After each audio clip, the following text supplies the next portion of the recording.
The next thing the bile does as it moves through the intestines is to balance the immune system. When most people think of the immune system, they think of white blood cells floating through the bloodstream.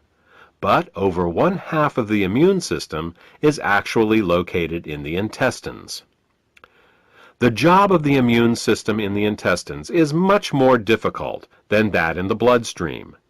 Infections only rarely make it into the blood, but every day our intestines are exposed to millions of parasites, bacteria, and fungi. Because the intestinal immune system is continually at war with these microbes, it is much easier for it to become overly aggressive and start to attack our own tissue. What bile does is to regulate the intestinal immune system, helping to prevent it from becoming overly aggressive and causing autoimmune disorders. If you're suffering from a gut-related autoimmune disorder, it may be because of a blockage of bile flow.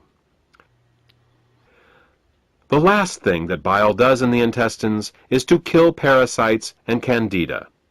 Tests show that even the healthiest person still has some degree of parasitic and fungal infection. While there are many antiparasitic and antifungal remedies available in the marketplace, most of them are mildly toxic and therefore unsuitable for daily use. If, however, your bile flow is healthy, then you have a built-in defense against parasites and candida. Well, that about covers what bile does to maintain the health of the intestines, and what happens when bile can't get into the intestines in proper amounts due to the presence of biliary sludge and gallstones.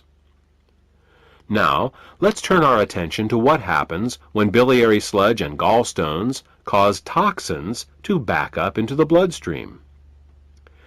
Just as the kidneys remove water-soluble toxins from our bodies, the liver removes fat-soluble toxins from our bodies by putting them into the bile. If the bile gets clogged up due to biliary sludge and/or gallstones, then the fat-soluble toxins can't get out, and they start to build up in the body. One of the first signs that bile is backing up is an increase in cholesterol. This happens because the only way cholesterol can leave the body is through the bile. Impaired bile excretion causes cholesterol levels to rise. It's that simple. In addition to the levels of cholesterol rising, bilirubin levels can also begin to rise. If they get to be bad enough, you can see the whites of a person's eyes, and sometimes their skin, take on a yellow tint. The technical term for this is jaundice. While an increase in cholesterol and bilirubin levels in the body is easy to recognize, the accumulation of other toxins is not.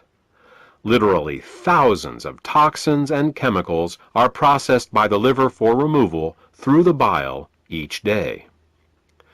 When gallstones and biliary sludge prevent these toxins from leaving the body, they begin to accumulate in the bloodstream and the tissues, causing all sorts of problems.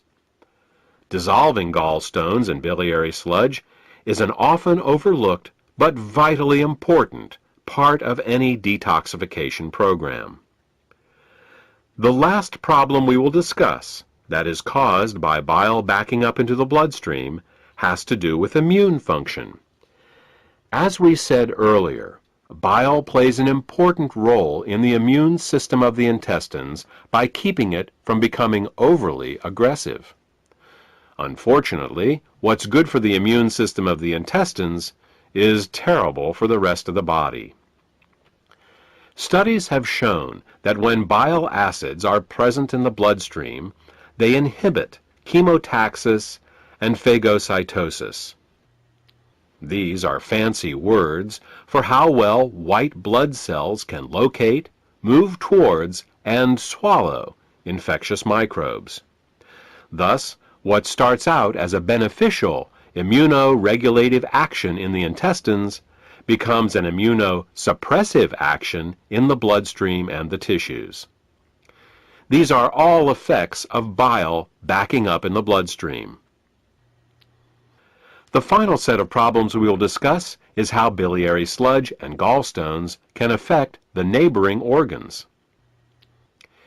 In addition to bile acids backing up into the bloodstream, bile can also back up into the pancreas and liver, where it can cause alkaline burns.